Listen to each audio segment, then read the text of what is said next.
Hey, welcome back to the channel. I know I've been gone for a good few weeks now. I actually broke the tip of my finger a couple weeks ago, so that'll be another topic when I do a bandsaw review. Yes, believe it or not, I broke my finger on the bandsaw. Not cut it, broke it. But anyways, getting back to a few things here, and one of the first projects I want to get into is I want to do a couple of floating shelves in my my foyer, the entryway of my house. And you know, I've used various different types of floating shelf brackets in the past, but a couple months ago these kept popping up on my Facebook feeds, and I wanted to give them a try. I know a few people have already. It's the HOVR HOVR floating shelf brackets, and they're a Canadian company. And you know, I've got a few of them here. I think I got a 48-incher and two 24-inchers. I think I'm going to do about a 50-inch shelf today, along with a 26 or 28. Now, just a quick overview of what comes with these brackets before we get into the installation. And actually, I picked the couple of pieces of wood I want to use. So they come with the brackets. There's a male and female section for each one, and it's kind of interesting how they lock together. I'll get some close-ups of everything here shortly. But it comes with all the installation hardware you need, the screws for attaching the male brackets to the walls, or actually to the females to the shelves, the screws for the wall, and actually, let's see here, I'm not sure which drill bits. So it does come with an Allen key, because there's two different, after the brackets and everything and the shelves on the wall, there's two ways to lock the brackets in place. One of them is via set screws, which install into the brackets from the bottom side of the shelf. The other way is a more permanent solution, which is epoxying the two things. I'm not going to go with that permanent solution today. I'm going to use the set screw method. And to do that, so a couple of things need, and it does look like they included the, I think it's a 7/64 drill bit for drilling into one of the brackets. But one of the things you do need to do the set screw installation is a, I want to say, I forget which drill bit it is. It's on their website. I'll actually post it up here when I edit the video. But you also need a 5/16 18 tapered tap. You can get these at any of the big box stores. Just make sure it's a number 18. That's the thread pitch on it. Relatively inexpensive. So we'll get some close-ups of these right here, and actually a little video. I'm going to pick down a couple piece. I need to go digging through my walnut here to find the sections of wood that I'm going to use for the shelves. And then we're going to get to cutting on them, because one of the ways for the female bracket, it gets recessed into the back of the shelf. So I'm going to have to, there's many different ways, and I'll cover that in just a second, to kind of cavity out that back of the shelf. But I'm going to use a dado stack on my table saw. You can use a router, or if you're really good with your hands, but we got to leave a little bit of wood on the side, so I'm just going to dado stack it and then chisel out the rounded edges. So I'm going to get set up for that. We're going to grab a couple pieces of wood, and let's get to making the shelves real quick, so we can focus more on these brackets and how well they do and how easy they are to install.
All right, we learned some useful bits of information there, mostly that I suck with a chisel.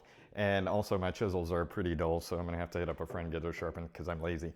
But so these fit in there pretty good. I barely left it slightly proud. That gives me enough to shave off if I need to. We'll see how they fit here in a moment. But I need to get these included screws, mount these actually inside their, whatever you want to call them, their slots in here. But I'm going to pre-drill those first, so I'm going to go ahead and get these screwed in there, and then we're going to go out to the entryway and see where we want to put these shelves and get the male ends of the tracks put up there on the wall.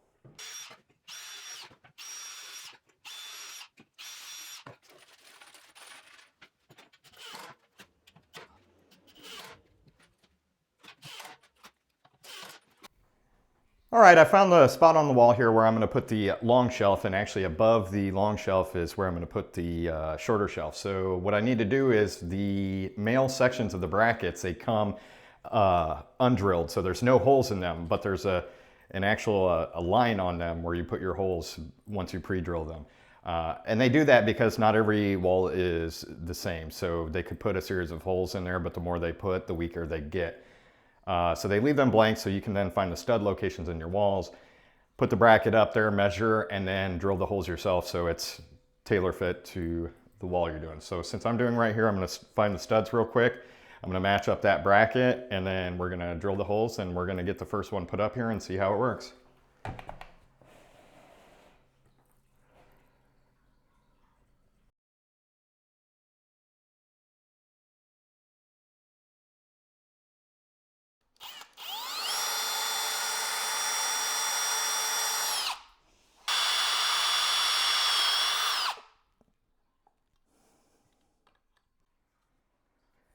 All right, we got our bracket, the holes drilled in it, and now we just got to get it up here and installed. I'm kind of concerned in this situation because I did notice when I was marking off the studs earlier that there is a bit of bow to this wall, so it's going to be interesting to see here because when you tighten these, you can't really draw, like say there's a gap back here, there's probably about an 1/8 inch or so gap.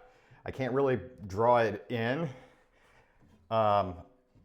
Because if this is bent too far out of shape, then the bracket won't latch into it. So I'm going to see how tight I can get it without really causing any problems. So let's get this put in real quick. Leave that slightly loose for the time being.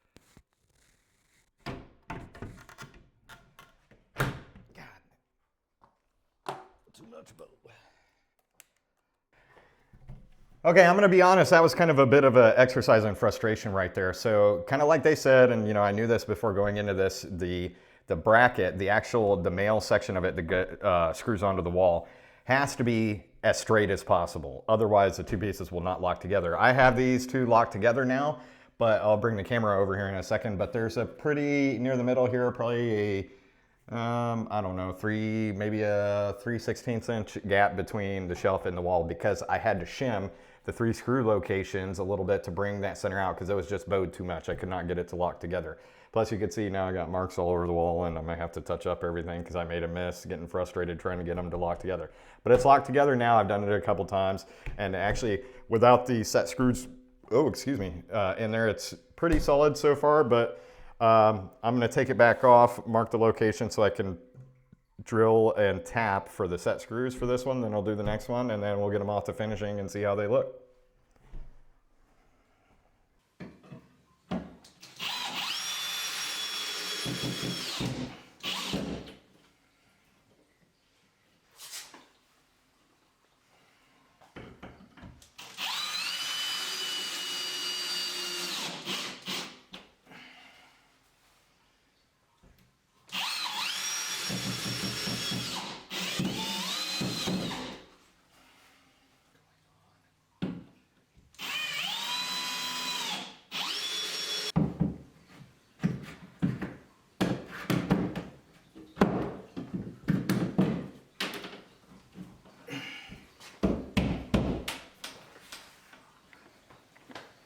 Okay, I got both of these up here right now. I did this, chose to do this one off center just to grab 2 studs there. I have another bracket this size, and I'm going to cut another piece and do a third shelf up there on the other, straddling the other 2, kind of offset them. But yeah, a little bit finicky here, and I'll kind of explain, my thoughts about this here. This one wasn't quite as bad as this lower one, but like I think that's going to be the most difficult point for anybody who's done these before, or any other. Pretty much any other versus any other shelf brackets, because these require the wall or the mounting spot to be very, very straight. A lot of shimming, so I don't know any houses nowadays that have perfectly flat walls. It's just the nature of newer construction. Nothing's craftsman anymore. So, but these brackets definitely require that straightness to be able to lock together. So I'm gonna go get these set screws done. We're gonna get these locked in here. And I'm going to start finishing these. We'll get it, I'll probably do a hard wax finish on them and see how they look once done, and once I fix my dings in the wall.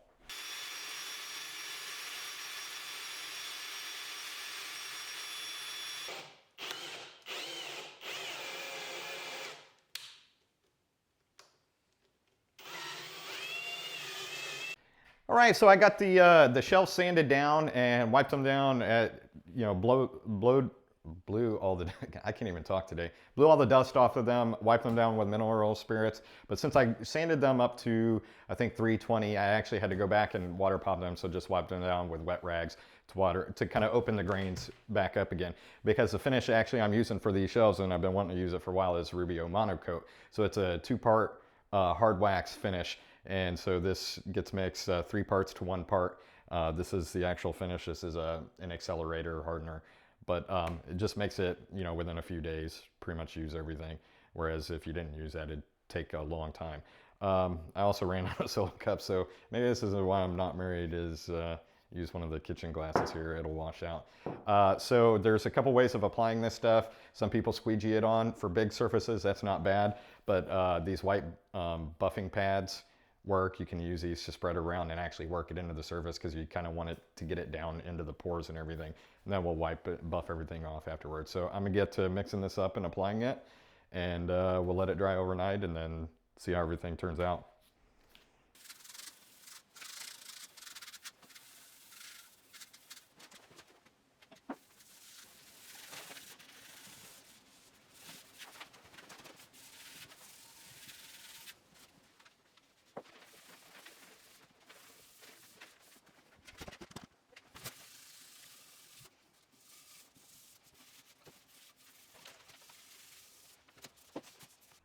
All right, we're gonna let those sit overnight. I mean, this actually takes days to cure, but by morning I should be able to handle these and see.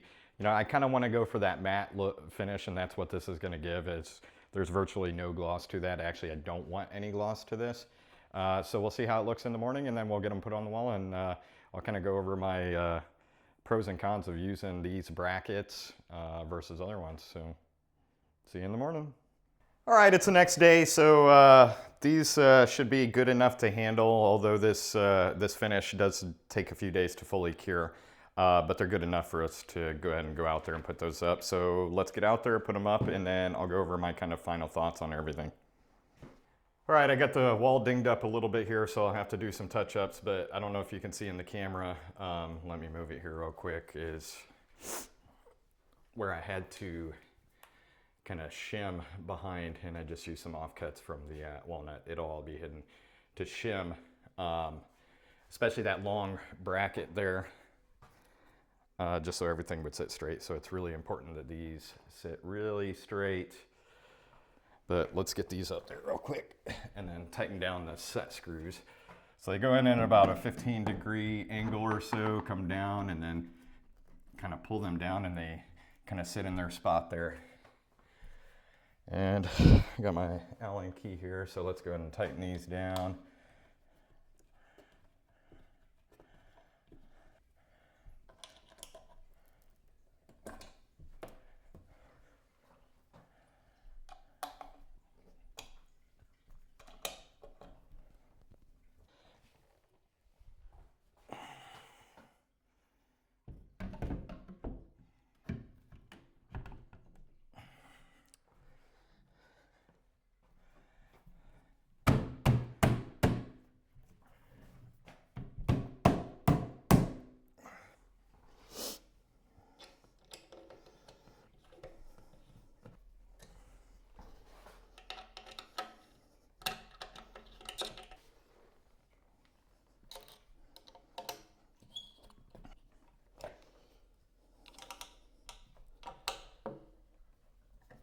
All right, so final thoughts on this. So I've used quite a few different types of floating shelf brackets before. The long bar ones with the rods that are attached to them, the individual rod ones that screw into studs.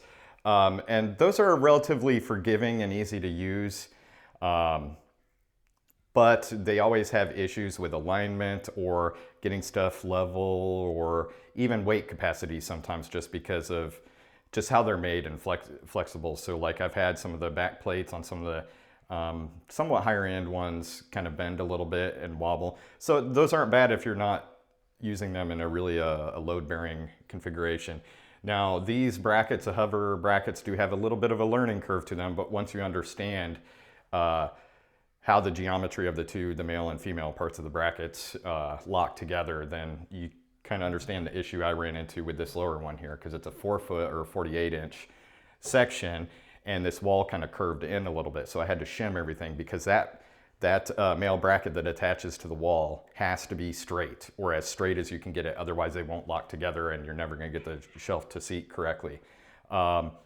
But aside from that, it's not bad. The top one was super easy. This top one is like, there is literally no play to this. I know they say they've got like depending on the stick out of the shelf, they've got like a 300 pound weight capacity. I'm not gonna test that. This lower one does have a tiny bit of movement to it, but that's because of how I had to shim and, you know, the back, you know, but for what it is, I mean, you know, a little kid could hang on this and they're not gonna pull it off the wall. And it's super sturdy, but I like how these shelves came out. I'm gonna do another one that's gonna go up here a little bit. But so far, I like the brackets. Now you're wondering the price on these. So if you look at their website, I think the 2-foot ones, 24-inch brackets are right in the 45, 50 ballpark range. I don't know if they do sales or whatever. And the 4-foot ones are closer to 80, 90. That seems pretty pricey, but I think for what you're getting, it is probably the most stable solution I've seen to date as far as floating shelves go, without them being wobbly, moving. I'm pretty impressed. I might use them again in the future. Actually, in my own house, I probably will, because I don't like to skimp on things. But this isn't sponsored by them, anything. I paid for these out of my own pocket, so I wanted to give them a try because they've been popping up on my Facebook feed. So those are kind of my thoughts. If you can get past the kind of nuances with the installation on it, they're pretty good. I'm pretty impressed so far, and I'll probably give them a try again here soon. So hope you enjoyed. I'll get more videos out for you guys here soon, and smash that like button, subscribe if you're not already subscribed, and I'll see you next time.